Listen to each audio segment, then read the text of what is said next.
પ્રશ્નો હોય ને લોકોને તો અદાલતોમાં છે. તમે જોતા હશો જે રીતે કેસની ભરમાર થાય, બૂચ કોક મારી જાય, લઈ કોક જાય અને અદાલતમાં આવીને પાછા કેસમાં ભરાવો કરે ને પાછા ફરીથી તળિયેથી. જેને ન્યાય મળવો જોઈએ છે એને મળતું નથી. અને એટલા માટે તમારી પણ ઢગલાબંધ સમસ્યાઓ છે, મુદ્દાઓ છે. અને એટલે જ માનનીય અરવિંદજીએ નક્કી કર્યું છે કે આપની સાથે ઇન્ટરેક્શન થાય, વાતચીતો થાય, સંવાદ થાય. સંવાદ ખૂબ જરૂરી હોય છે. જરૂરી નથી કે બધી વસ્તુમાં બધી જગ્યાએ બધા લોકો એક્સપર્ટ હોય, જરૂરી નથી. પણ જરૂરી એ છે કે સંવાદ તો થવું જોઈએ. થવું જોઈએ કે ના થવું જોઈએ? અને એ જ હિન્દુસ્તાનના અત્યારે જો ઉમ્મીદ બનીને ઊભા છે એવા એક લીડર છે જે સૌની સાથે સંવાદ કરે છે, તો એ માનનીય અરવિંદ કેજરીવાલજી છે. એમના માટે એકવાર તાળીઓ થઈ જાય. મિત્રો, દેશને જ્યારે નંબર 1 બનાવવું હશે, દેશના નંબર 1 બનાવવા માટે આજે તમે જુઓ, હિરોશિમા નાગાસાકી ઉપર હુમલા થયા, જાપાન ફરીથી ઊભું થઈ ગયું, ફરીથી ઊભું થઈ ગયું. અમેરિકા જુઓ, તમે ટોપ સમૃદ્ધ દેશ જુઓ, જ્યાં ટોપ સમૃદ્ધિની તમે જે દેશનો અભ્યાસ કરો ને તેમાં ખબર પડે કે જે દેશમાં તમે ખોટું નથી કરતા તો કોઈના બાપની તાકાત નથી તમને ખોટી રીતે હેરાન કરી શકે. અને જો તમે ખોટમે તો એમાંના એક છો. તમે જૂઠું કરો, વધારે કરો, પણ જો તમને પોલિટિશિયનના સંબંધીઓ, સગાઓ, મોટા નેતાના સંબંધીઓ, મોટા અધિકારીના સંબંધીઓ, તો તમે છૂટી જાઓ છો. આવું થાય છે કે નથી થતું? થાય છે કે નથી થતું? મિત્રો, જે દેશના આજે દરેક માણસ સમૃદ્ધ હોય એવું જરૂરી નથી, પણ દરેક નાગરિકને પોતાના દેશ ઉપર ગર્વ થવો જોઈએ, પોતાના દેશના કાયદા કાનૂન ઉપર ગર્વ થવો જોઈએ, પોતાના દેશની સિસ્ટમ ઉપર ગર્વ થવો જોઈએ કે મારી સિસ્ટમમાં હું ખોટું નહીં કરીશ ને તો કોઈના બાપની તાકાત નથી કે મને હેરાન કરી શકશે. આજે જુઓ તમે, પાર્ટી બેઝ દેશ થઈ ગયો છે. દેશ કરતા પાર્ટી મોટી. મારી પાર્ટીમાં છે તો તું ગમે તેટલો બળાત્કારી હશે નલિયા કાંડનો તો તું શુદ્ધ થઈ જઈશ. આહા, મારી પાર્ટીમાં હોઈશ તો તું એમએલએ ધારાસભ્યો ખરીદીને આવી જા, તને હું છોડાવી દઈશ. ગજબ છે યાર. કિચડને સાફ કરવાનું આપણી ઉપર આવ્યો છે ને, એ તમારા હાથમાં છે. આપણા દેશમાં હું એમ કહું છું, એક ઓટો ચાલક હોય. આજે માનનીય અરવિંદજી અત્યારે બધા જોડે સંવાદ એટલા માટે જ કરે છે કે સાંભળો, પહેલા સાંભળો. જરૂરી નથી કે બધો પ્રશ્ન સોલ્વ થઈ જાય, પરંતુ સાંભળીશું તો ક્યાંક એમાંથી રસ્તો નીકળશે. ઓટો ચાલકને પણ જો એમ થાય ને કે હું ખોટું નથી કરતો છતાંય મને પરેશાન કરે છે, તો હું એમ કહું છું કે સંપૂર્ણ આઝાદી નથી. હું સાચું કહી રહ્યો છું? હું સાચું કહી રહ્યો છું?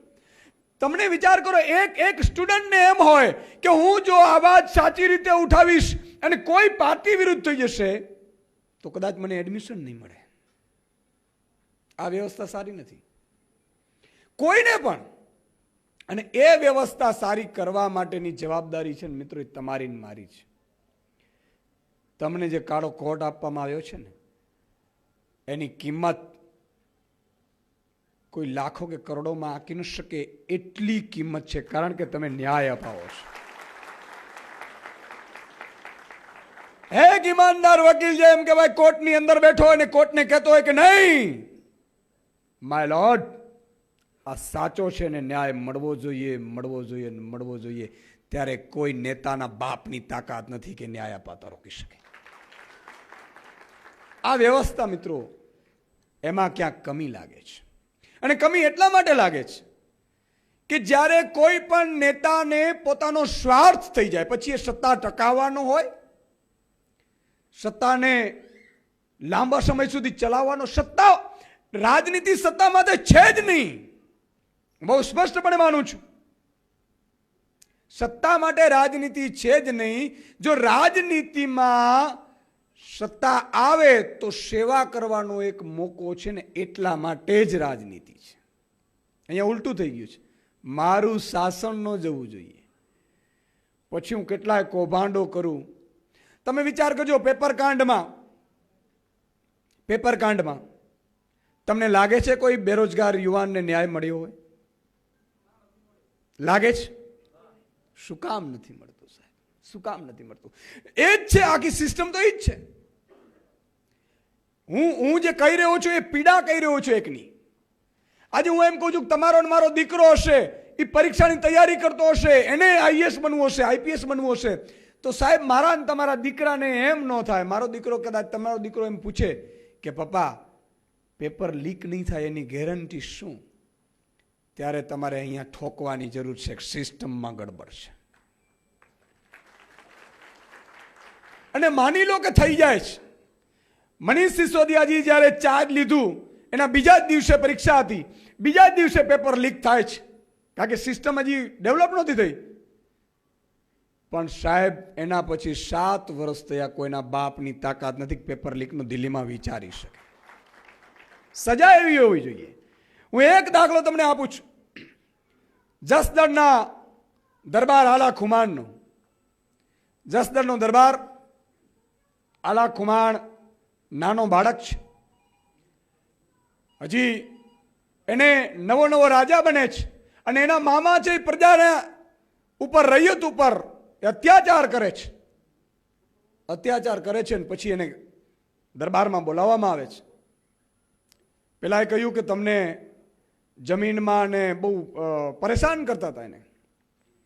લાલા ખુમાણે દરબારમાં બોલાવીને કીધું કે વાત સાચી છે, તમે અમને પરેશાન કરો છો? તો હા, એ તો પરેશાન તો કરીએ, આપણે રાજ છીએ, આપણે તો આ તો થાય, આવી બધી નાની નાની વાતો સાંભળવાની ન હોય. ત્યારે આલા ખુમાણે સાહેબ કહ્યું હતું કે આને ખીલામાં દરબી દેવામાં આવે. જાહેરમાં જસદણના આલા ખુમાણે જેથી એમ કહેવાય કે દરબી દીધું હતું ખીલામાં સગા મામાને. ત્યારે એની માએ કહ્યું હતું કે સગા મામા થાય, તો કે નહીં, ન્યાયમાં કોઈ મામો નથી હોતો ને બાપ નથી હોતો, ન્યાય હોય છે. આ વ્યવસ્થા જે રાજમાં થશે ને, ઈ રાજને, ઈ દેશને કોઈના બાપની તાકાત નથી કે નંબર 1 બનાવતા રોકી શકે. ભારત પાસે શું નથી? એટલી અઢળક સંપત્તિઓ છે ભારત પાસે સાહેબ. એટલું આપણું વાતાવરણ છે, 3 પાક લઈ શકાય એવું કિસાનો માટેનો આખો માહોલ છે. તમે જુઓ, એટલો વેપાર ડેવલપ થઈ શકે, એટલી ખનિજ સંપત્તિ છે, એટલું બ્રેન છે. નાસામાં તમે ચેક કરો, ટોપ 10માં આપણા હશે. ડોક્ટરોમાં તમે ચેક કરો, વિદેશોમાં ટોપ 10માં આપણા હશે. વકીલોમાં તમે ચેક કરો, ટોપ 10માં આપણા હશે. શું કામ? આપણે આ વ્યવસ્થા અહીંયા ઊભી નથી કરી શકી એટલે વિદેશ ગયા છે. અને આ વ્યવસ્થા ઊભી કરવાની જવાબદારી રાજનેતાઓની છે, પોલિટિશિયનોની છે. અને એ વ્યવસ્થા આપણે ઊભી કરવી પડશે. મારે બસ એટલું જ કહેવાનું છે કે આપણે સૌ એક થઈએ. જરૂરી નથી કે બધા બધી પાર્ટીમાં માનતા હોય, પણ એટલું ચોક્કસ છે કે જ્યારે આપણે સત્યના રસ્તે હોઈએ ત્યારે આપણી પરીક્ષા ખૂબ થવાની છે. આપણે 100 લોકોને ઘરમાં, બહાર, પાડોશી, ગાડીમાં એને સમજાવવા પડશે, તૈયાર કરવા પડશે. નહીં તો આ ભ્રષ્ટ પોલિટિશનો દેશને બરબાદ કરી દેશે. યાદ રાખજો સાહેબ. અને પછી સમય નહીં રહે. આપણી ભારતનો તો એવો ઇતિહાસ રહ્યો છે, મારે દુઃખ સાથે કહેવું પડે છે, 100-150 વર્ષ થાય એટલે ફરીથી ગુલામી આવી જાય. 100-150 વર્ષ થાય એટલે ફરીથી ગુલામ આવી જાય. આ હું સાચું કહી રહ્યો છું સાહેબ? મુગલોએ રાજ કર્યા, અંગ્રેજોએ રાજ કર્યા, ફિરંગીઓએ રાજ કર્યા. શું કામ રાજ કરે છે? રાજ એટલા માટે કરે છે. બિલકુલ, હું એટલા માટે કહી રહ્યો છું, આ એક પીડા બોલી રહી છે કે આપણે ગુલામીના 2 કારણ છે.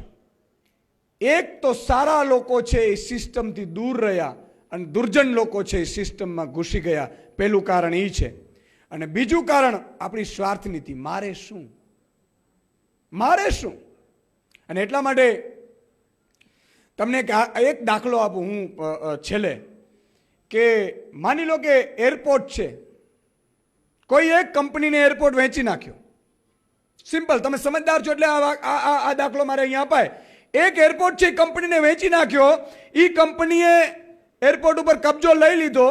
અને એ કંપની છે એ 51% ઈસ્ટ ઇન્ડિયા કંપનીને શેર વેચી દે તો એરપોર્ટ ઉપર કબજો કોનો રહ્યો? ઈસ્ટ ઇન્ડિયા કંપનીનું. સિમ્પલ છે. હવે તમારે વિચારવાનું છે. જય હિન્દ.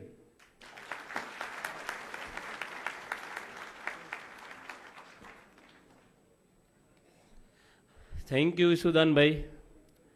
હવે આમ આદમી પાર્ટીના યુવા પ્રમુખ, એટલે ગુજરાતના પ્રમુખ છે પણ યુવા છે, એટલે એવા શ્રી ગોપાલભાઈ ઇટાલિયાને હું વિનંતી કરીશ કે એમની વાત રજૂ કરશે. શ્રી ગોપાલભાઈ ઇટાલિયા.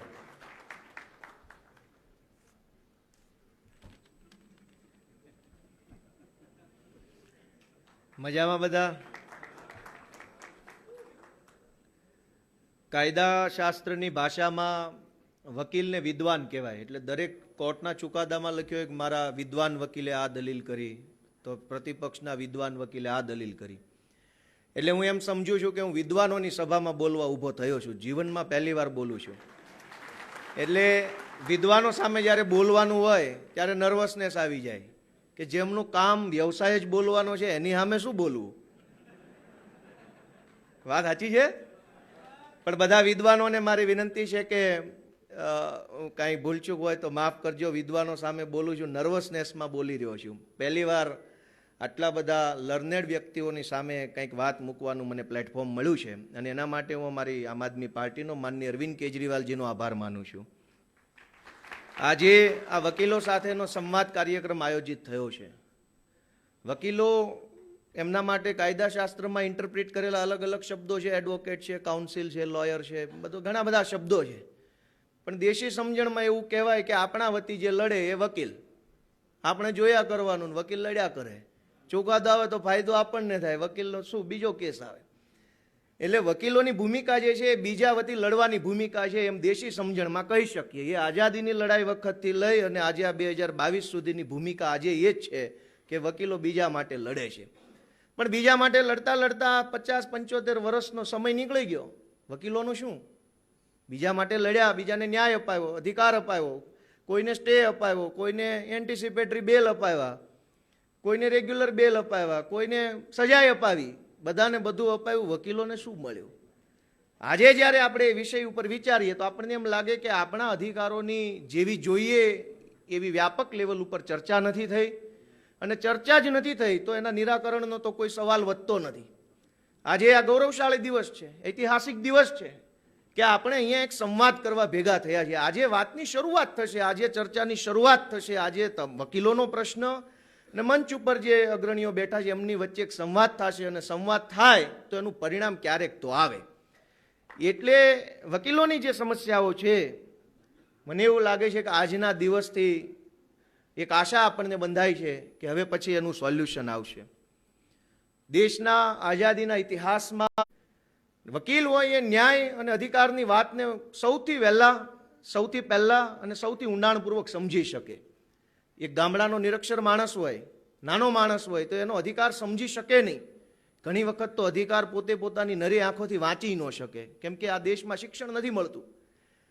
જે પોતાનો અધિકાર વાંચી નથી શકતો એ અધિકાર મેળવી કેવી રીતે શકે? એને અધિકાર અપાવવાનું કામ, ન્યાય અપાવવાનું કામ, ન્યાયની અદાલતની અંદર ખટલો ચલાવી અને દેશના સંવિધાનને લાગુ કરાવવાનું કામ વકીલો કરી રહ્યા છે. ત્યારે આજના આ કાર્યક્રમના માધ્યમથી વકીલોને વિનંતી કરવી છે કે જનતાની અદાલતમાં એક કેસ ચાલી રહ્યો છે આજની તારીખમાં. ક્રિમિનલ કોર્ટની અંદર, સિવિલ કોર્ટમાં કે કન્ઝ્યુમર કોર્ટમાં કે ટ્રિબ્યુનલ્સની અંદર વકીલોએ ઘણા બધા વખત એપિયરન્સ કર્યો છે, હાજરી આપીએ છીએ, દલીલો આપીએ છીએ. હું આ મંચના માધ્યમથી બધા વકીલોને વિનંતી કરું છું કે અમે એક અસીલ બનીને આવ્યા છીએ. ગુજરાતની જનતાની અદાલતમાં એક કેસ હાલે છે કે એક બાજુ ભ્રષ્ટાચારી ભાજપ પાર્ટી છે, એક બાજુ ઈમાનદાર આમ આદમી પાર્ટી છે. અમે અસીલ બનીને આ વકીલો સમક્ષ આવ્યા છીએ કે અમારો કેસ લડો, અમારી પાર્ટીની સરકાર બને, એના માટે જનતાની અદાલતમાં તમારી વાત રાખો, અમારા વતી બોલો, અમારા વતી વાત રજૂ કરો કે આ પાર્ટીને લાવો. જનતા જજ છે, તમે વકીલ છો, અમે પાર્ટી છીએ. વાત સાચી છે કે ખોટી છે? અમે હાથ ફેલાવા આવ્યા છીએ કે સાહેબ અમારો કેસ લડો. ભાજપ કોંગ્રેસનો કેસ બધાય લડી લીધો છે, 2-2, 4-4, 5-5 વખત વારો આવી ગયો બધાનો. મેળ પડ્યો નહીં, જનતાનોય તે મેળ પડ્યો, એમનોય મેળ ન પડ્યો, આપણો તો શું મેળ પડવાનો છે? તો અમે એક અપેક્ષા વિનંતી લઈને આવ્યા છીએ કે 2022ની અંદર નવેમ્બર કે ડિસેમ્બરમાં જનતાની અદાલતમાં જે ફાઇનલ હિયરિંગ થવાનું છે એમાં એ હિયરિંગમાં અમારા વતી તમે બધા હાજરી આપો એવું અરવિંદ કેજરીવાલજી વતી વિનંતી કરવા આવ્યા છીએ. અને વકીલ કેમ કે કાળો કોટ પહેરે, નીચે સફેદ શર્ટ હોય, મેં એનું અર્થઘટન કરવાની કોશિશ કરી કે આવું કેમ, બ્લેક એન્ડ વ્હાઇટ શા માટે? કોઈ પણ યુનિફોર્મનો એક અર્થ હોય, એનું સિગ્નિફિકન્સ હોય કે આવો યુનિફોર્મ શા માટે, એનો કલર કે એની થીમ કે એની જે સ્ટાઇલ હોય એની પાછળનું કંઈક અર્થ હશે. હવે મને વકીલો કાળો કોટ કે સફેદ શર્ટ કેમ પહેરે છે એનું વાસ્તવિક કારણ તો ખબર નથી, પણ મારી રીતે મેં કોશિશ કરી સમજવાની. તો મને એમ લાગ્યું કે સમાજની અંદર, દેશની અંદર જે કાંઈ પણ કાળા કારનામા કરનારા દૂષણો હોય એને ન્યાયની અદાલતમાં લઈ જઈ અને ડામવા અને જેલમાં પુરાવાનું કામ વકીલો કરે, અને સમાજને વ્હાઇટ, સફેદ, સ્વચ્છ, સારોમાં સારો રાખવાનું કામ વકીલો કરે. એટલે બ્લેક એન્ડ વ્હાઇટનું મિશ્રણ એમને આપવામાં આવ્યું છે કે જે કાળા કારનામા કરનારા હોય એને પુરાવડાવો, એમને અંદર કરો, એમને ડામો, કાયદાની અદાલતમાં લઈ જઈ અને એમને સજા કરાવડાવો, સમાજને સ્વચ્છ, સફેદ, ઉજળો રાખો. અને એવું ઉજળો રાખવાનું કામ કરતા વકીલશ્રીઓ આજે ફરી એક વખત બધાના યોગદાનની જરૂર પડી છે. આગેવાની ભણેલો માણસ કરે તો એનું પરિણામ સારું આવે. એ આઝાદીની લડાઈમાં પણ જોયું, દિલ્હીના 2013ના ઇલેક્શનમાં જોયું, પંજાબના ઇલેક્શનમાં જોયું, ગુજરાતમાં હવે આપણે જોવાનું છે કે એક ભણેલો માણસ નેતૃત્વ કરે, આગેવાની કરે, ક્વોલિફાઈડ માણસ, લર્નેડ માણસ, તો એનું પરિણામ બહુ સારું આવે, લોકોને જલ્દી ભરોસો બેસે. વકીલોની વાત લોકો માને છે, ઇજ્જત કરે છે, સન્માન આપે છે. કોઈ એકલ દોકલ કિસ્સાઓ કદાચ આપણને ન ગમે એવા સમાજ તરફથી બનતા હોય, એ દુઃખદ છે. પણ આજે જ્યારે બે લોકો વચ્ચે ડખો થઈ જાય, માથાકૂટ થઈ જાય, એટલે તરત કહેવામાં આવે કે આવો તો કોર્ટમાં જોઈ લઈશ. કહે છે કે નથી કહેતા? કોર્ટમાં જોઈ લઈશ. કોર્ટમાં તો મને કે એને કે કોઈને ક્યાં બોલતા લખતા આવડે? આપણે તો વકીલાત પત્રો પર સહી કરી લે ને પછી જોઈ લે વકીલ. તો જ્યારે માણસ એમ કહે કે હું તને કોર્ટમાં જોઈ લઈશ, ત્યારે એને ઊંડે ઊંડે ભરોસો વકીલ ઉપર હોય છે. સારો વકીલ રાખીશ, મજબૂત વકીલ રાખીશ ને તને જો બતાવી દઈશ. એ ભરોસો ન્યાય ઉપર પણ છે, સાથે સાથે વકીલ ઉપર એ ભરોસો છે કે વકીલ મારો કેસ લડશે, વકીલ મને ન્યાય અપાવશે. એ આ દેશની ક્રિમિનલ જસ્ટિસ સિસ્ટમ જે છે એને કાયમ કરશે. અને આ ભરોસાને આગળ વધારવા માટે એક બદલાવની જરૂર છે. આજે આપણે કોર્ટમાં જોઈએ છીએ અને અમે બધા તો, અમને બધાને તો, મને, ઈશુદાનને, ભાજપે બધાએ અમને બધાને તો ગુનેગારો બનાવી દીધા છે, ડઝન એફઆઈઆરો. એટલે ઘણી વખત હું હસતા હસતા એમ કહેતો હોઉં છું કે મેજિસ્ટ્રેટ છે એ ફર્સ્ટ ક્લાસ ને સેકન્ડ ક્લાસ જ આવે, પણ અમારી ઉપર કેસ એટલા બધા છે, અલગ અલગ કોર્ટોની અંદર તારીખો ભરી છે, જામીન લીધા છે, આગોતરા લીધા છે, મુદતો ભરીએ છીએ. તો થોડું ઘણું હવે કોર્ટ કચેરીનું જ્ઞાન આવી ગયું છે, એટલે હું એમ સમજુ છું કે અમે હવે થર્ડ ક્લાસ મેજિસ્ટ્રેટ જેટલું નોલેજ ધરાવીએ છીએ. આમ મેજિસ્ટ્રેટ કહેવાય નહીં અને થર્ડ ક્લાસ નોલેજ એ અમારું થર્ડ ક્લાસ જ હોય, કેમ કે ભણ્યા નથી. પણ આજની જે જસ્ટિસ સિસ્ટમ છે, આપણને દુઃખ થાય, જોલી એલએલબી ટાઈપની જસ્ટિસ સિસ્ટમ છે. આપણને દુઃખ થાય કે એક સન્માનજનક વ્યવસાય જે છે, કે જે માણસ એક વખત કોટ પહેરે, કોઈ જમાનામાં વકીલાતના વ્યવસાયની શરૂઆત થઈ હશે, મારા ખ્યાલથી 17મી સદીમાં વકીલાતના વ્યવસાયની શરૂઆત ઇંગ્લેન્ડથી થઈ, એવો કંઈક ઉલ્લેખ જો મારી ભૂલ ન હોય તો. જ્યારે વકીલાતના વ્યવસાયની શરૂઆત થઈ હશે ત્યારે આ વ્યવસાયની પવિત્રતા અને ગરિમા બહુ ઊંચી હશે, ને એટલા માટે બીજા લોકો જે કપડાં પહેરે એના કરતાં વિશેષ પોશાક વકીલને આપવામાં આવે, જેથી કરીને અલગ તરી આવે, લોકોને એના પોશાક જોઈને એની ઉપર સન્માન ઊભું થાય કે ઓહો વકીલ છે, ટાઈ પહેરી છે, શૂટ પહેર્યો છે. આઝાદીની લડાઈમાં જોઈએ તો બાબા સાહેબ શૂટ પહેરેલો છે. એક શૂટ પહેરેલો માણસ પ્રત્યે થોડીક ઓવર રિસ્પેક્ટ આવે, વધારે રિસ્પેક્ટ આવે આપણને. અને એટલા માટે આ સન્માનજનક વ્યવસાય જે છે એને ઈરાદાપૂર્વક એટલો બધો નીચે લઈ જવાની કોશિશ કરવામાં આવી. લાગવકશાહી હાલે, નોટરી બનવું હોય તો તમારે ભાજપના મળતિયાઓની આસપાસ ફરવું પડે, મતલબ લાયકાતનું, ક્વોલિફિકેશનનું, આવડતનું, અનુભવનું કોઈ જરૂર જ નથી. માત્ર ભાજપના 4 નેતાની ભલામણથી માણસ નોટરી બની જાય. એક જે માણસ ક્ષમતાથી, પોતાની આવડતથી એક કેળવે છે નોલેજ, એના આધાર ઉપર કોઈ નોટરી બનવા જોઈએ. એના બદલે ભાજપના મંત્રીની ભલામણ હોય તો કલાકમાં નોટરી થઈ જાય, અને નહીતર વર્ષોના વર્ષો સુધી પ્રેક્ટિસ ચાલુ રહે, કોઈ દિવસ મેળ ન પડે. એક સન્માનજનક વ્યવસાયને, અને આમ જોઈએ તો વકીલાતનો વ્યવસાય એ ધર્મનું કામ છે કેમ કે ન્યાય છે એ ધર્મ સાથે જોડાયેલી વસ્તુ છે. ન્યાય ધર્મનું કામ છે. મહાભારતના યુદ્ધની અંદર ભગવાન શ્રી કૃષ્ણ ન્યાયના પક્ષમાં હતા, અર્જુનના પક્ષમાં હતા. ભગવાન એમ માનતા હતા કે ન્યાય થવો જોઈએ પાંડવો સાથે. એટલે ન્યાય એ ધર્મનું કામ છે, અને ધર્મનું કામ કરનાર વ્યક્તિ છે એ શ્રેષ્ઠ સ્થાન ઉપર કહેવાય. આજે ફરી એક વખત એ સમય આવ્યો છે કે આપણે બધાએ ભેગા મળીને, લડીને, સંઘર્ષ કરીને, એકજૂટ થઈને આપણા પ્રશ્નો બાબતે એક સંગઠિત થઈને આપણા વ્યવસાયને ફરી એક વખત શ્રેષ્ઠતા ઉપર લઈ જવા માટે આપણે અરવિંદજીના નેતૃત્વમાં આગળ વધવાનું છે. વકીલશ્રીઓના ઘણા બધા પ્રશ્નો મળ્યા છે, મેં વાંચ્યા. અરવિંદજી એમનો જવાબ આપશે. મારી એટલી જ વિનંતી છે કે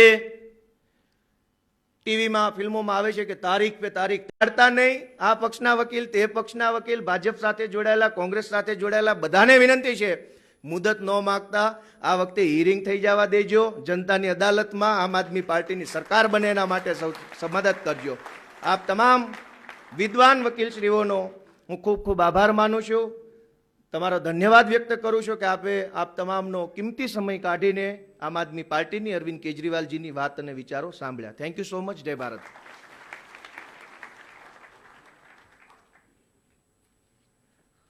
ગોપાલભાઈનો ખૂબ ખૂબ આભાર. અને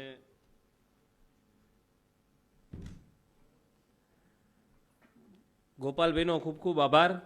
અને આપણે તમામ વકીલ મિત્રો આજે આપણે અરવિંદજીને અને તમામ લોકોને એક વાયદો કરી કે ઇન્વેસ્ટિગેશન અને પ્રોસિક્યુશન તમે ઠીક કરી દો, જ્યુડિશરી અમે ઠીક કરી દેશું.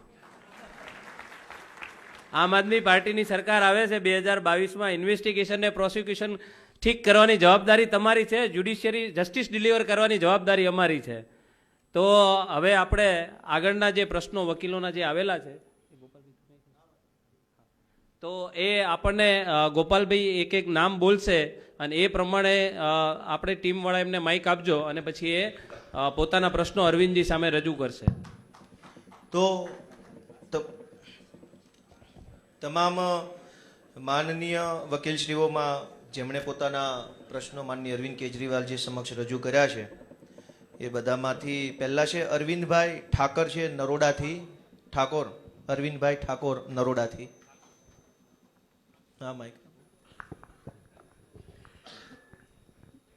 नमस्कार सर जी. वकीलों के प्रति एक ऐसी समस्याएं हैं कि वकीलों पे जानलेवा जो हमले होते हैं उसके अगेंस्ट में एक एडवोकेट प्रोटेक्शन एक्ट बनाया जाए जिससे वकीलों को सुविधाएं मिले. दूसरा, गुजरात में जो डेथ कंपेंसेशन और मेडिकल कंपेंसेशन जो मिलता है बहुत ही कम है. दूसरे राज्यों की बराबरी में गुजरात में बहुत ही कम है. गुजरात में 3 लाख रुपए डेथ कंपेंसेशन मिलता है, जबकि केरल और अन्य राज्यों में ये 15 लाख से ज़्यादा होता है. वहाँ पर इंश्योरेंस स्कीम दी गई है जो गुजरात में नहीं है. एडवोकेट का एक ग्रुप इंश्योरेंस लिया जाता है. और एक समस्या ये भी है कि हर एक वकील को बैठक व्यवस्था नहीं मिली है, सिटिंग्स अरेंजमेंट नहीं मिले हुए हैं. कई वकीलों को बाहर बैठना पड़ता है, धूप में बैठना पड़ता है, बारिश में बैठना पड़ता है. उसकी एक बड़ी बहुत समस्या है. Okay please. Gadhvi Thank you. કનકદાન છે દાંતાથી, પાલનપુરથી. માનનીય કનકદાનભાઈ છે. ઓકે, આપો એમને માઈક.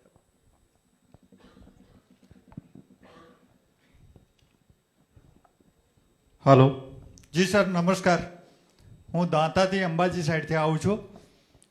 હવે સર અમારી એવી સમસ્યા છે કે અમે સને 2016 हिंदी में बोलिए.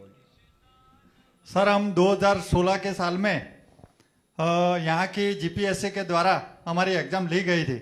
उसमें हम 543 एडवोकेट सिलेक्ट हुए थे और तभी से हम अभी के तब केस वहाँ हाईकोर्ट में चला. उसके बाद डबल बेंच ने हमारे तरफेण में जो चुकादा लिया, उसके बाद सरकार सुप्रीम में गई. उसके बाद 374 कैंडिडेट्स को ऑर्डर दिया गया और बाकी के 169 कैंडिडेट अभी भी बाकी है जिनको अभी तक ऑर्डर नहीं मिला और सभी अभी राह देख रहे हैं. उनकी उम्र भी अब पूरी हो गई है सर. तो हमारी रिक्वेस्ट है ये हमारा मुद्दा आप नोट कीजिए sir. Thank you sir. Devkaranbhai Bharwad આણંદથી, માનની દેવકરણભાઈ।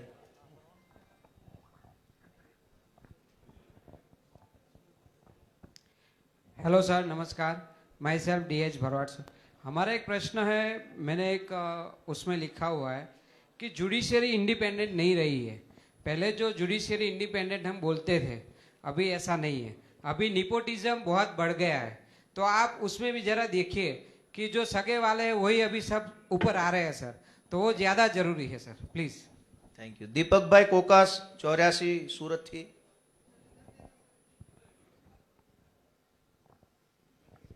हेलो, मैं दीपक कोकास हूँ और सूरत में क्रिमिनल प्रैक्टिस करता हूँ। हमारे यहाँ पे जो नए जूनियर्स आते हैं, जो नए जूनियर्स आते हैं, उनके लिए कोई व्यवस्था नहीं होती है, उनको एक भी रुपया नहीं मिलता। और वो लोग कोर्ट आते हैं, पुलिस में पेट्रोल डीजल जो भी खर्च करके आते हैं, और उनके लिए कोई व्यवस्था नहीं है। जो दूसरे राज्यों में उनको 5,000 रुपया पर मंथ स्टाइपेंड दिया जाता है, जो हमारे गुजरात में नहीं दिया जाता। और वेलफेयर की अमाउंट 5,000 रुपए महीना कौन से राज्य में देते हैं? केरल में। ओके। और दूसरी बात, यहाँ पे एडवोकेटों के ऊपर आए दिन हमले होते रहते हैं, जो कि एडवोकेट प्रोटेक्शन एक्ट बहुत जरूरी है। ड्राफ्ट तैयार है लेकिन लागू नहीं किया जा रहा, जो कि लागू करना चाहिए ताकि एडवोकेटों को प्रोटेक्शन मिले। कोई भी एरा गहरा नत्थु खेरा आके एडवोकेट को मार जाता है। इवन सूरत में तो ऐसी घटना बनी है कि पुलिस की हाजिरी में ही मारे गए। तो ऐसी घटना रिपीट ना हो और वकीलों को पूरा न्याय मिले, इसलिए इस विषय में आप जरा ध्यान दीजिएगा। માનની શ્રી અમિતભાઈ શાહ એલિસ બ્રિજથી।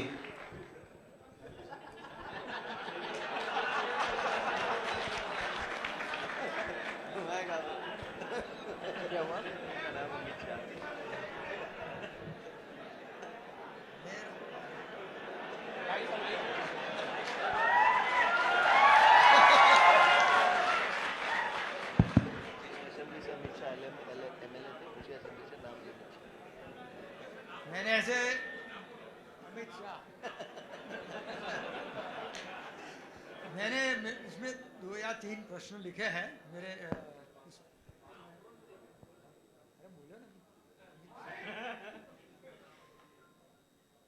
तो उसमें एक तो सवाल जो मिस्टर ठाकुर ने बताया वही है, जो मैंने उसमें सॉल्यूशन भी बताया है कि it should be at the national level. सबको एक सरखा मिलना चाहिए। किसी को 15 लाख मिले, किसी को 3 लाख मिले, there is disparity amongst the lawyers. दूसरा है कि ये जजेस की अपॉइंटमेंट का जो प्रोसीजर है, that is required to be corrected, because ये जो ये कुछ 3 या 5 जजेस जो अपॉइंट कमिटी बनाते हैं, और वो लोग जो हाई कोर्ट के जजेस अपॉइंट करते हैं, उसमें थोड़ा इन्फ्लुएंस रिलेशन का ऐसा थोड़ा रहता है, तो वो भी प्रोसीजर चेंज करने का जरूरी है। हाई कोर्ट जजेस को ट्रांसफ़र भी करने की ज़रूरत है, जैसे IRS IPS ऑफिसर्स की ट्रांसफ़र ऑल इंडिया लेवल पर होती है, वैसे होनी चाहिए। क्योंकि एक जगह पर रहने से उनका connection, what ever connection with other lawyers हो जाता है, तो फिर न्याय मिलने की संभावना कम हो जाती है। ठीक। Thank you. સુરેખાબેન રાવત નવાવાડેથી છે। સુરેખાબેન રાવત। ત્યાર પછી રાઠોડ જોનીભાઈ સરકાર પ્રહલાદનગરથી। રાઠોડ જોનીભાઈ હાઈકોર્ટમાં ગુજરાતી ભાષાને મંજૂરી બાબતે એમને એક રજૂઆત મૂકેલી છે। શાહ વિજયભાઈ શાહ એમણે ऑलरेडी बहुत से सवाल है वो मिस्टर ठाकुर ने ऑलरेडी बोल दिए है, लेकिन फिर भी अभी भी बता रहा हूँ कि IPC में कुछ अमेंडमेंट किया जाए ताकि एक स्पेशल एक्ट बन जाए। एडवोकेट एक्ट तो बन ही रहा है, लेकिन फिर भी उसमें। एंड सेकेंड थिंग, जो जूनियर्स का जो स्टाइपेंड के बारे में वो भी बता दिया है, तो रूटीन में यही बता रहा हूँ कि जुडिशल को थोड़ा इम्प्रूवमेंट। और सेकंड थिंग कि जो हमारे जूनियर्स और एडवोकेट्स है उनका मान सम्मान भी रहे, और उनको जो धमकी दे रहे वो पुलिस स्टेशन के अलावा और कुछ भी मतलब कुछ इम्प्रूवमेंट हो, ताकि उनको तुरंत उनको सहाय मिले। Thank you. નલિનીબેન વૈષ્ણવ અમદાવાદથી. નલિનીબેન. પ્રકાશભાઈ મુનિયા વટવાથી છે. ઓકે, તો हेलो हेलो हेलो सर, मेरी ये रिक्वेस्ट है कि एडवोकेट्स को लेके स्पेशल बैंकिंग सेक्टर में सुविधा होनी चाहिए, क्योंकि जब ये एडवोकेट्स बैंकिंग में लोन के लिए जाते हैं तो उन्हें एडवोकेट्स की डिग्री देख के ही ना बोला जाता है.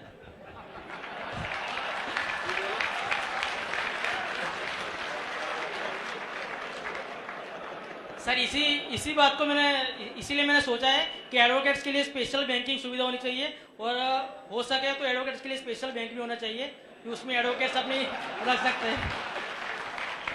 और जैसे सर ने बोल दिया कि जूनियर के लिए स्टाइपेंड सिस्टम भी होना चाहिए. बस, थैंक यू सर. सर मेरी ये रिक्वेस्ट है कि जब स्टार्टिंग में जब लेडी एडवोकेट आती है तो उन्हें किसी सीनियर के हाथ से कुछ सीखना पड़ता है, कायदा वगैरह, और उस जगह पे सर इनको कहीं बहुत सारा हैरेसमेंट होता है, वो चाहे फाइनेंशियली हो या सेक्सुअल हो, उसके ऊपर कोई ठोस एक्ट नहीं बना है सर. और फिर वो बूढ़ी होती है, पहले बीच में बच्चे रखने के लिए उनके कायदे में तो है, जैसे हमारी फैमिली कोर्ट में चिल्ड्रन होम बनाया जाता है, लेकिन वहाँ कोई चिल्ड्रन रखने वाला ही नहीं होता है. तो हम बच्चे कैसे संभालें, घर कैसे संभालें? और फिर जब हम बूढ़े हो जाते हैं, नहीं हमारा कोई पेंशन ना ही और कुछ भी. और साहब जो अभी एक जूनियर एडवोकेट ने बोला कि जब फाइनेंशियली हमें जरूरत पड़ती है, कुदरती आफतों में, या कोरोना ले लो, 2-3 साल तक सर कुछ भी हमारे लिए किसी ने, ना कोई पार्टी ने, ना कोई हमारे बार ने, सर कोई नहीं हम अरेंजमेंट नहीं कर पा रहा है. जैसे वकीलों के लिए कुछ है ही नहीं. तो सब वकीलों को आपसे बहुत उम्मीद है. Thank you very much. Best of luck sir. Advocate Shri JB Prajapati સાહેબ.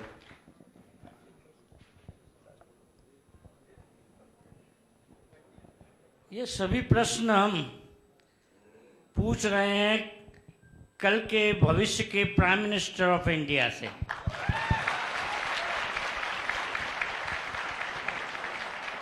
खूब आशाएं हैं, गुजरात को ही नहीं पूरे देश को आशाएं हैं कि श्री अरविंद केजरीवाल जी एक बार प्राइम मिनिस्टर बने और पूरे देश को गंदी नाली में से पड़े हुए कुछ नेताओं को दूर करें. अभी मेरा जहाँ तक यहाँ सवाल है, जैसा कि मैंने लिख के दिया हुआ है, एडवोकेट प्रोटेक्शन एक्ट सिर्फ एक एक्ट नहीं, वकीलों की काफ़ी समस्याएं हैं. जूनियर वकीलों के पास आवक का साधन नहीं होता है. दूसरे स्टेट में अगर मिल रहा है तो गुजरात में क्या पूरे हिंदुस्तान में सभी वकीलों को मिलना चाहिए. दूसरा, वकीलों के पास अगर बीमार हो जाते हैं तो कोई सहाय नहीं है. आर्थिक सहाय भी नहीं होती है, मेडिकल सहाय भी नहीं होती है, इंश्योरेंस नहीं है. अगर वकीलों को इंश्योरेंस मिलता है और उसका प्रीमियम कुछ सरकार भरे, कुछ वकील भी भरेंगे, तो उससे काफ़ी राहत मिल जाएगी. मरने के बाद नॉमिनल जो वेलफेयर फंड से मिलता है वकीलों को, उसके सिवाय सरकार कुछ भी नहीं देती है.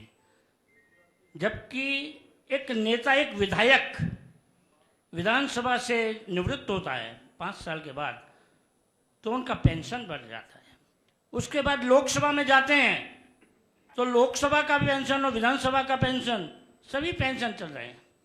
वकीलों को कहते हैं, एडवोकेट को या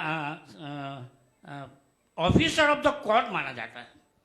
ऑफिसर ऑफ द कोर्ट होते हुए भी एक ऑफिसर की कोई तुलना में वकील को कभी गिना ही नहीं जाता है. कई बार ऐसा हुआ है, पुलिस एक अनपढ़ की तरह भी होती है. पुलिस तो वकीलों को सलाह देती है पुलिस स्टेशन में, जाओ ऐसा करो. कोर्ट के ऑर्डर को भी नहीं माना जाता है. वकीलों का कभी सम्मान पुलिस स्टेशनों में तो होता ही नहीं. कई बार तो ऐसा होता है कि जुडिशरी में जजेस लोग भी वकीलों के ऊपर कंटेम्प्ट ऑफ कोर्ट, जैसा कि गुजरात में यहाँ के एक Gujarat bar association, Gujarat high court bar association के एडवोकेट श्री ओझा साहब के सामने प्रेसिडेंट थे, उनके सामने भी कंटेम्प्ट की गई. सुप्रीम कोर्ट से जैसे तैसे उन्हें बड़ी राहत मिली. और जब इतने बड़े प्रेसिडेंटों को लिए तकलीफ है तो सामान्य वकीलों की तो एक हैसियत ही क्या होती है. इसलिए विनती मेरी आज आप सभी समक्ष ऐसी है कि वकीलों के हित में जो भी हो सके उनके भविष्य के लिए जरूर ध्यान दिया जाए, ऐसी आशा के साथ। Thank you. એક છેલ્લો પ્રશ્ન લઈ લઈએ. રંજનબેન જાની, એડવોકેટ વટવાથી છે. ઓકે. नमस्कार सर। वकीलों के लिए स्टाइपेंड योजना और पेंशन योजना बनाइए सर, और नोटरी का 15 साल हो गया उनको नोटरी बना दो, प्रैक्टिस का 10 वर्ष के ऊपर वाले को नोटरी बना दो सर, 10 वर्ष बस नोटरी बना, 10 साल लेडीज माटे 7 वर्ष है, जेंट्स ना 10 वर्ष નું પ્રેક્ટિસ। Thank you. આ સિવાય ઘણા બધા વકીલ મિત્રોના પ્રશ્નો મળેલા છે, જેમના હું નામ બોલી જાઉં છું. લગભગ પ્રશ્નોની અંદર રિપીટેશન છે, એક જ પ્રકારની સમસ્યાઓ બધા મિત્રોએ રજૂ કરી છે, જેમાં પ્રજાપતિ ઉમાબેન, સંગીતાબેન પાટીલ છે, અંસારી રૂકસાનાબેન છે, પ્રફુલ્લભાઈ કરંગિયા છે, એડવોકેટ પિંકુ રાઠોડ છે, સંજયભાઈ ધોરાજીયા છે, હિતેશ કુમાર ભલાળા છે, સિવાય યશવંતસિંહ વાઘેલા છે, નિકુંજ મુલાણી, ગોહિલ અલ્પેશભાઈ, તમામ ઘણા બધા વકીલ મિત્રોએ લગભગ સિમિલર પ્રકારની સમસ્યાઓ રજૂ કરી છે. એનું રિપીટેશન ન થાય એટલે બધાની વાત આવરી લીધી છે. આગળનો દોર પ્રણવભાઈ સંભાળશે. Thank you so much. Thank you વકીલ મિત્રો, ઘણા બધા પ્રશ્નો પૂછ્યા અને આપણી જે કંઈ સમસ્યા હતી એ આપણે અરવિંદજીને, ગોપાલભાઈને, ઈશુદાનભાઈને બધાને આપણે રજૂ કરીએ. હવે મને એવું લાગે છે કે ગુજરાત દેશના સર્વશ્રેષ્ઠ મુખ્યમંત્રી અને એકદમ ઈમાનદાર અને કટ્ટર દેશભક્ત એવા અરવિંદ કેજરીવાલજીને વિનંતી કરીએ, અને જેને સાંભળવા માટે આપણે બધા અહીંયા આવેલા છીએ, તો એમને આપણે સાંભળીએ કે એ વકીલોની સમસ્યાઓ જે રજૂ કરી છે એના ઉપર આપણને કેવી રીતે સમાધાન આપે છે. માનનીય શ્રી અરવિંદજી કેજરીવાલ.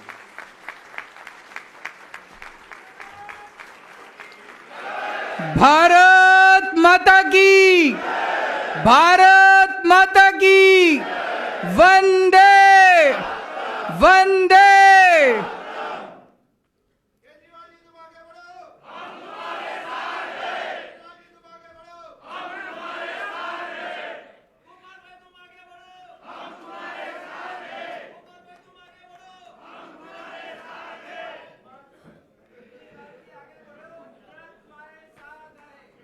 आप सबका बहुत बहुत शुक्रिया। इतनी बड़ी संख्या में आज इस हॉल में वकील साथी मौजूद हैं। आप सब लोग आए समय निकाल के, अपना कीमती समय निकाल के। मैं तहे दिल से आप सब लोगों का शुक्रिया अदा करता हूं। वकील बहुत पावरफुल होते हैं, बहुत शक्तिशाली होते हैं, और सारे वकील अगर इकट्ठे हो जाएं और ठान लें तो किसी भी पार्टी को जिता सकते हैं और किसी भी पार्टी को हरा सकते हैं। ये मैं अनुभव से बोल रहा हूँ। जब हम अपना पहला चुनाव लड़े थे दिल्ली में, तो कुछ ऐसा संयोग बना कि भारतीय जनता पार्टी ने दिल्ली में किरण बेदी को अपना सीएम कैंडिडेट डिक्लेयर कर दिया। किरण बेदी से वकीलों का कोई पुराना लफड़ा था। कोई कभी किरण बेदी जी पुलिस में थी, कोई कभी वकीलों के प्रोटेस्ट पे उन्होंने लाठीचार्ज वगैरह कराया था कई साल पहले। तो तब से वकील उसको अपने मन में लेके बैठे थे कि इनको सबक सिखाएंगे। तो जब बीजेपी ने डिक्लेयर किया किरण बेदी जी को अपना सीएम कैंडिडेट, तो सारी अलग अलग बार के लोग मुझसे मिलने के लिए आए। उन्होंने कहा सर हम आपको सपोर्ट करेंगे, हम इनको हराएंगे। और सारे वकील इकट्ठे हो गए दिल्ली के, और उन्होंने अपनी टीम्स बनाई, जाके डोर टू डोर प्रचार किया। और किरण बेदी जी खुद, उनकी सीएम कैंडिडेट भी हमारे एक छोटे से नेता से हार गई। तो अब 2 महीने के बाद चुनाव है। मैं लीपापोती नहीं करूंगा, सीधे बोलूंगा मैं आप लोगों का समर्थन मांगने के लिए आया हूं, आप लोगों से सहायता मांगने के लिए आया हूं। अगर गुजरात के सारे वकील इकट्ठे हो जाएं, वकील जो है उनका वर्ड ऑफ माउथ जो है वो बड़ा स्ट्रांग होता है। जो बोलते हैं आपस में बोलते हैं, 10 लोगों से बात करते हैं दिन में, इतने सारे क्लाइंट्स आते हैं, सबसे बात करते हैं, वो वर्ड ऑफ माउथ बड़ा स्ट्रांग होता है। अगर सारे वकील इकट्ठे हो जाएं, सारे वकील साथ दें, तो 27 साल का भाजपा का शासन खत्म हो सकता है और गुजरात के अंदर भी एक ईमानदार आम आदमी पार्टी की सरकार आ सकती है। आप पूछेंगे आपको वोट क्यों दें, मैं आपको एक्सप्लेन करूंगा कि आपको आम आदमी पार्टी को वोट क्यों देना चाहिए। सबसे पहले तो वकीलों के लिए दिल्ली में हमने क्या किया। दिल्ली में हमारी सरकार आने के बाद वकीलों के साथ हमारी सीरीज ऑफ मीटिंग्स हुई। अभी तक मैं ये समझता था कि दिल्ली के अंदर हमने वकीलों के लिए जो किया वो सबसे बेस्ट किया। अभी अभी मुझे पता चला शायद केरला वाले हमसे 2 कदम आगे निकल गए हैं। मेरे को केरला की स्कीम के बारे में पता नहीं था। एक तो हमने वकीलों की डिमांड थी कि उनके चेंबर की बिजली फ्री की जाए, हमने वकीलों के चेंबर की बिजली फ्री कर दी। मुझे लगता है ये शायद पूरे देश में अकेला दिल्ली है जहाँ पे वकीलों के ऑफिस के जो चेंबर्स हैं, जो कोर्ट के जो चेंबर्स हैं, उनकी बिजली फ्री है। दूसरा, उनकी 2 डिमांड्स और थी। एक था लाइफ इंश्योरेंस और दूसरा था हेल्थ इंश्योरेंस। उसके लिए हमने अपने हिसाब से बहुत ही लिबरल पॉलिसी बनाई थी। 10 लाख रुपए का हमने लाइफ इंश्योरेंस करवाया, group life insurance. Advocate protection act जरूर करेंगे, बिल्कुल करेंगे, कई सारे लोगों ने कहा इसलिए, और आपके साथ आप लोग बता रहे हैं कि उसका ड्राफ्ट ऑलरेडी रेडी है। उसको ड्राफ्ट को और अगर स्ट्रेंथन करने की ज़रूरत हुई उसको और स्ट्रेंथन करेंगे। और केवल मुझे लगता है कानून पास करने से नहीं होगा, उस कानून को पुलिस मशीनरी के साथ भी स्ट्रेंथन करना पड़ेगा। तो जो भी व्यवस्था बनाने की ज़रूरत है, ये दुर्भाग्यपूर्ण है कि वकीलों के ऊपर और डॉक्टर्स के ऊपर काफ़ी अटैक होते हैं। जब भी कोई उनसे सेटिस्फाई नहीं होता तो उनके ऊपर अटैक होते हैं। इसको बंद होना चाहिए, ये पूरी की पूरी प्रथा बंद होनी चाहिए। तो एडवोकेट्स के प्रोटेक्शन के लिए कानून लाया जाएगा और पूरी व्यवस्था बनाई जाएगी। एक है, नए एडवोकेट्स को 5-5 हज़ार रुपये मिलना चाहिए। केरला ऐसा देता है। मैं केरला की स्कीम को स्टडी करूँगा, ये वहाँ पे भी डिमांड थी। केरला की स्कीम को स्टडी करूँगा और उसकी स्कीम को स्टडी करने के बाद आपको एश्योर करता हूँ कि उनसे बेहतर स्कीम आपके यहाँ लागू करेंगे।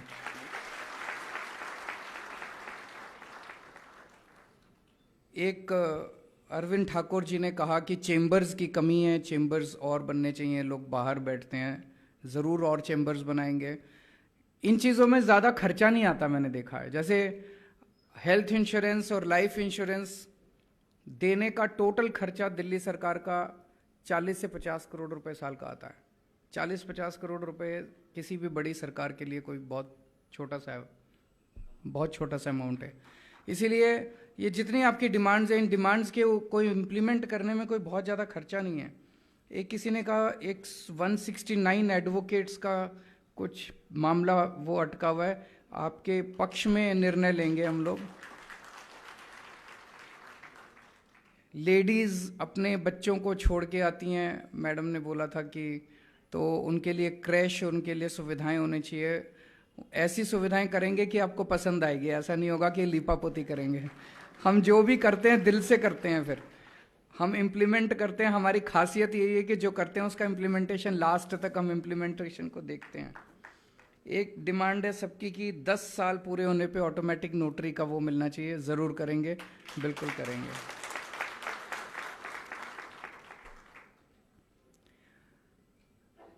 एक मेरे मन में पीड़ा रहती है, और चूंकि आप सब वकील हैं, पढ़े लिखे लोग हैं, आपके साथ वो शेयर कर सकता हूँ। मैं गुजराती बहुत ज़्यादा नहीं समझता, लेकिन मैं सुन रहा था, ईशुदान भाई ने उसको थोड़ा सा आपके सामने रखा था कि आज़ादी के 75 साल हो गए।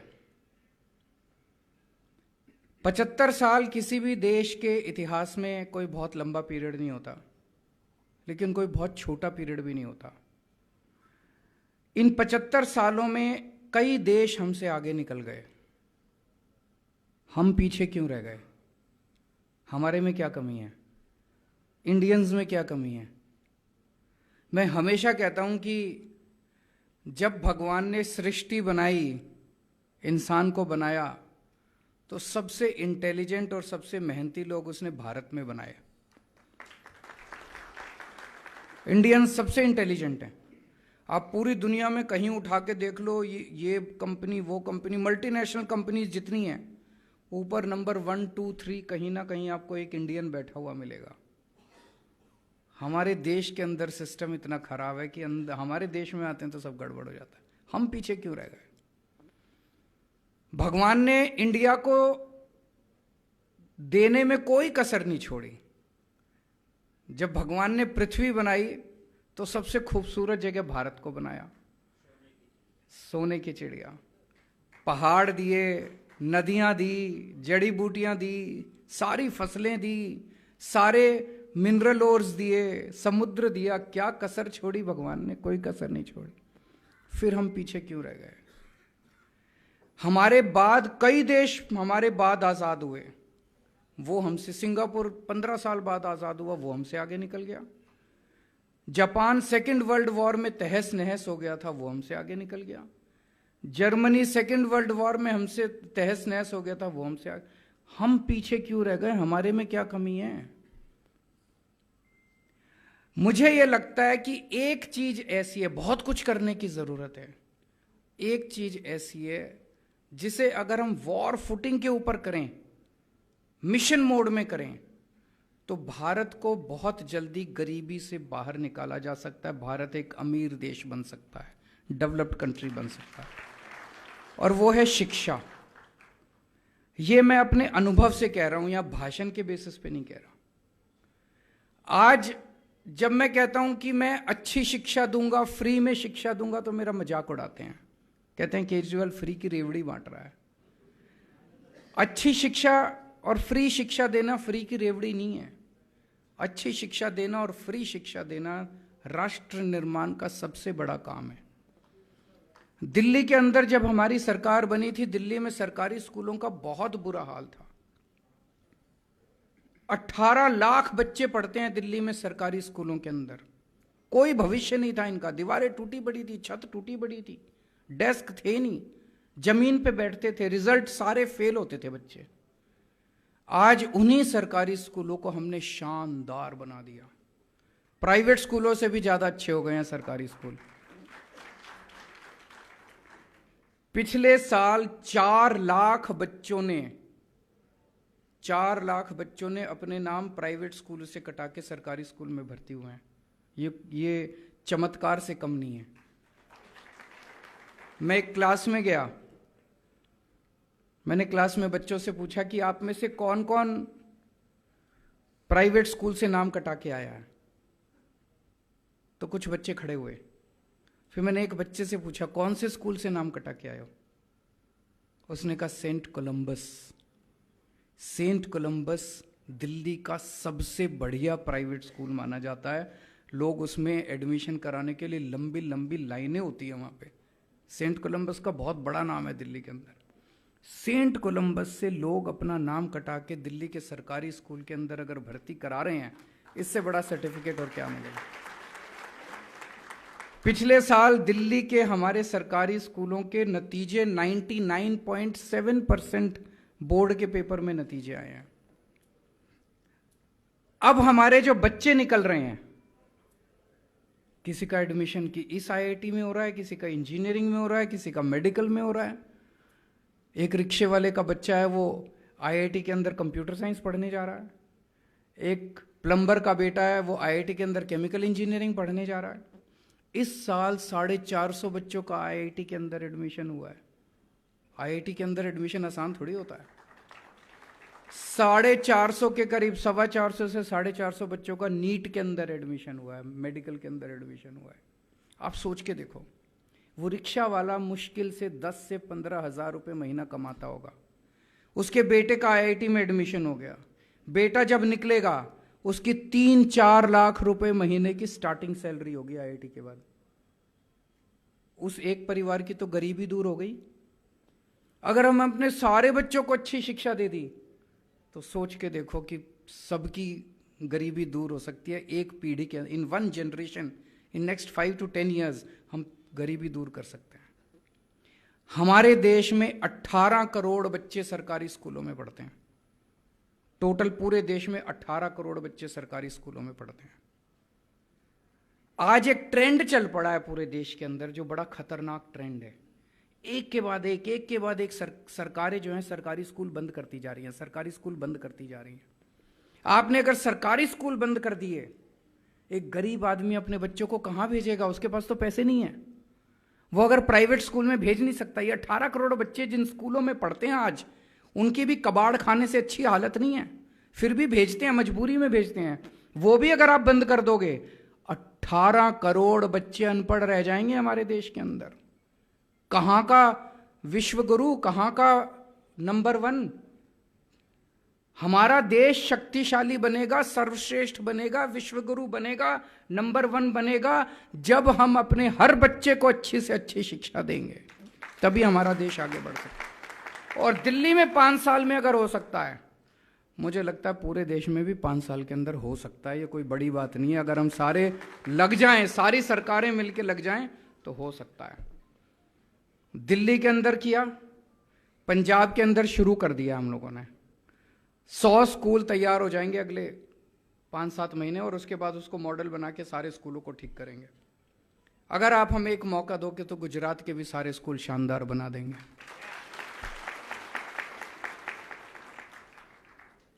मैं जानता हूं यहां जितने लोग बैठे हैं वो सक्षम हैं, उनके पास उतना पैसा। आपके सबके बच्चे प्राइवेट स्कूलों में पढ़ते होंगे, प्राइवेट स्कूलों को भी ठीक करेंगे।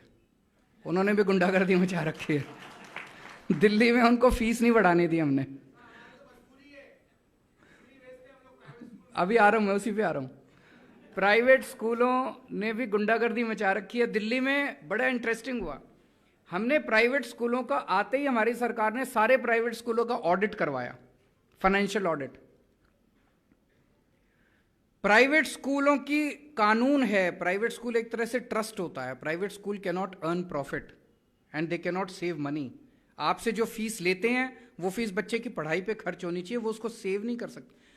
ऑडिट में निकल के आया कुछ स्कूलों का 50 करोड़ का एफडी बना रखा है, 40 करोड़ का एफडी बना रखा है, 30-30 करोड़ का एफडी बना रखा है।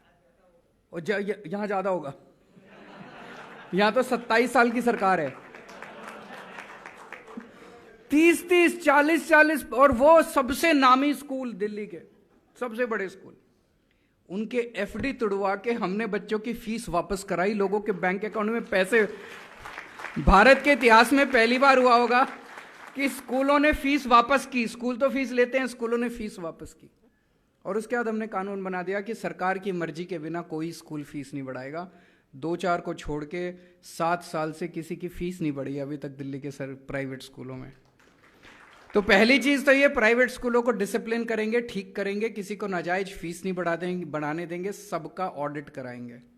दूसरी चीज, मैं आपको एश्योर करता हूं 5 साल में गुजरात के सरकारी स्कूल इतने अच्छे कर देंगे, यहां बैठे हुए 70 से 80% लोग अपने बच्चों के नाम प्राइवेट से कटा के सरकारी स्कूलों में भर्ती कराएंगे। दूसरी इंपॉर्टेंट चीज है हेल्थ और एजुकेशन, ये सबसे इंपॉर्टेंट है। आज इतना महंगा हो गया इलाज कराना, इतना महंगा हो गया इलाज कराना कि आपको छोटी सी बीमारी हो जाए, डॉक्टर के पास चले जाओ, 3-4 हज़ार रुपए से कम का तो बिल आता ही नहीं है। और भगवान ना करे अगर बड़ी बीमारी हो जाए तो 8-10 लाख रुपए का बिल आ जाता है किसी भी सामान्य से हॉस्पिटल के अंदर।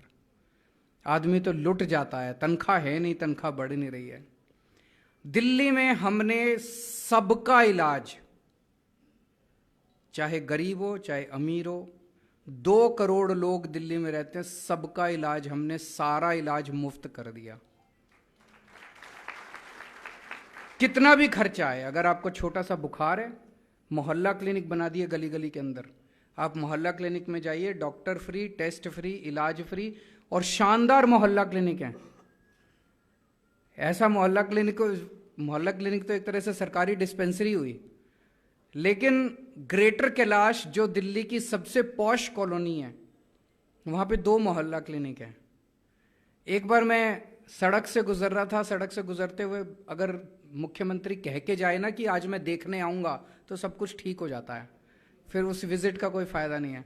मैं सड़क से गुजर रहा था, मैं गाड़ी रोकी, मैं एक मोहल्ला क्लिनिक में घुस गया।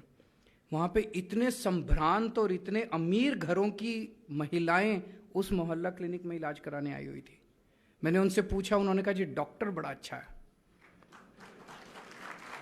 और सारा इलाज मुफ्त होता है, सब कुछ, सारे टेस्ट मुफ्त होते हैं, सारी दवाइयां मुफ्त मिलती हैं, सारा इलाज मुफ्त होता है वहां से। और अगर आपको कोई बहुत बड़ी बीमारी हो जाए, भगवान ना करे 10 लाख 20 लाख 30 लाख का खर्चा आए, वो भी सारा दिल्ली सरकार देती है, सारा इलाज मुफ्त। और सरकारी अस्पतालों को हमने प्राइवेट से भी ज्यादा अच्छा कर दिया। तो मुझे लगता है कि ये सरकार की जिम्मेदारी है, इसको फ्री की रेवड़ी नहीं कहना चाहिए। शिक्षा और स्वास्थ्य, अच्छी शिक्षा, इंग्लैंड के अंदर सबका इलाज मुफ्त है, सबका इलाज मुफ्त है। 37 कंट्रीज हैं जहां पे शिक्षा, हर बच्चे को मुफ्त शिक्षा मिलती है। अमेरिका में हर बच्चे के लिए मुफ्त शिक्षा का इंतजाम है, इंग्लैंड के अंदर है, जापान के अंदर है। वो लोग अमीर हैं इसलिए शिक्षा मुफ्त नहीं है, उन्होंने अपने बच्चों को मुफ्त शिक्षा दी इसलिए वो अमीर बने।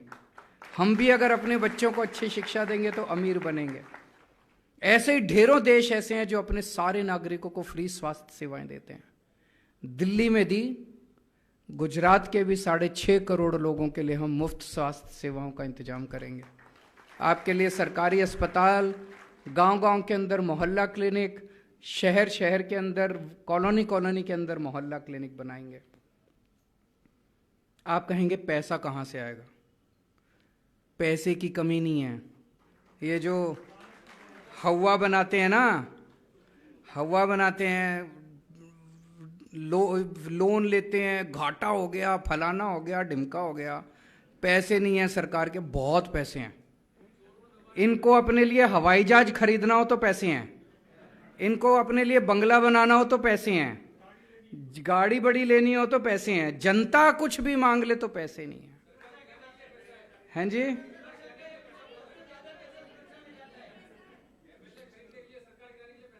एमएलए खरीदने के लिए पैसे बहुत हैं, बिल्कुल सही कहा। अभी दिल्ली में इन्होंने हमारी सरकार गिराने की कोशिश की। हमारे 12 एमएलए के पास संपर्क किया उन्होंने, हर एक को 20-20 करोड़ रुपए ऑफर किए। इनका टारगेट था 40 एमएलए का, हर एक को बोल रहे थे कि 2-3 और ले आओ, 40 एमएलए करने हैं। तो एक एक एमएलए को 20-20 करोड़ ऑफर कर रहे थे, 40 एमएलए का टारगेट था, तो 800 करोड़ का तो इंतजाम इन्होंने कर रखा था दिल्ली में। कहां से आया ये पैसा? किसका पैसा है ये?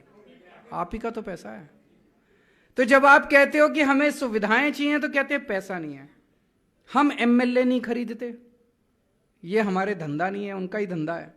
तो हम आपके लिए बिजली फ्री कर देते हैं, शिक्षा फ्री कर देते हैं, हॉस्पिटल फ्री कर देते हैं, दवाइयां फ्री कर देते हैं।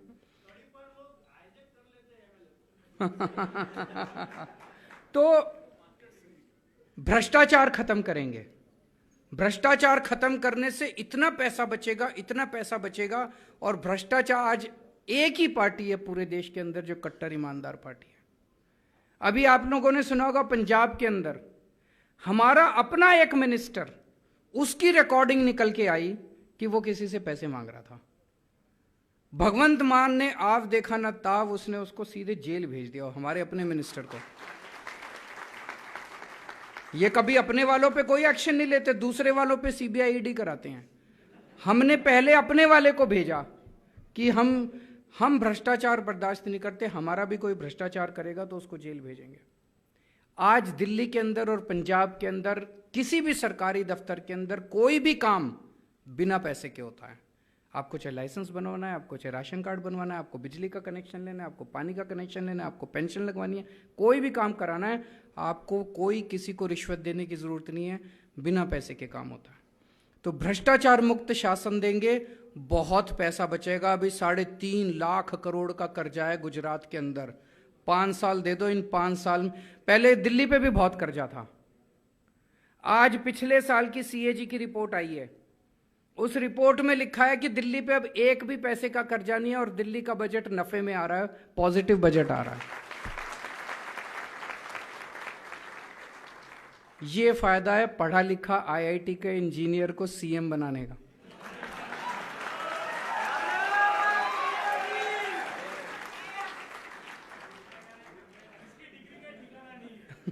समझ आती है मुझे, फाइनेंस भी समझ आती है, इंजीनियरिंग भी समझ आती है। तो भ्रष्टाचार आपका बहुत बहुत शुक्रिया sir, thank you so much, आपका आशीर्वाद रहे। 27 साल आपने इनको दिए, मैं इनकी बुराई नहीं करूंगा, लेकिन 27 साल बहुत होते हैं। इन्होंने जो अब करना था वो कर दिया, अब अगले 5 साल में तो वो वही रिपीट होगा जो ये कर रहे हैं। कोई कुछ नया नहीं करने वाले, कुछ नया नहीं करने वाले। एक मौका हमें भी दे दो,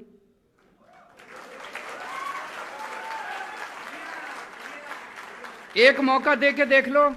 बदलाव तो होना ही चाहिए ना, चेंज तो होना ही चाहिए। अगर 5 साल में जो जो बातें मैं कह रहा हूं वो मैं नहीं करूंगा, मुझे लात मार के भगा देना, गुजरात में घुसने मत देना अगली बार। एक मौका दे दो। पिछली बार दिल्ली के चुनाव में मैंने कहा था, 2020 में अभी जो चुनाव हुआ, मैंने दिल्ली की जनता को कहा था, मैंने कहा 5 साल में अगर मैंने काम ना किया हो आपके लिए, मुझे वोट मत देना। ये कहने के लिए जिगरा चाहिए। ये लोग क्या करते हैं, हर 5 साल बाद आते हैं, कहते हैं एक मौका और दो। इनके मौके पूरे ही नहीं होते, जिंदगी बीत जाती है, हर 5 साल के बाद आके कहते हैं एक और दे दो, बस एक और दे दो। हम कहते हैं पिछले 5 साल में अगर काम नहीं किया तो हमें। आज मैं आपके सामने बड़ा स्टेटमेंट देके जा रहा हूं। आपके दिल्ली में दोस्त होंगे, रिश्तेदार होंगे, चाहे किसी भी पार्टी के हो, मैं चैलेंज करता हूं, आप उसको फोन करके पूछ लेना क्या केजरीवाल अच्छा काम कर रहा है।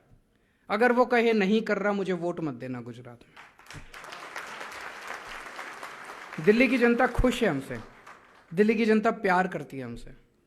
एक टाइम ऐसा था जब वकील जो हैं दिल्ली के 70-80% वकील जो हैं वो भाजपा के लॉयल थे।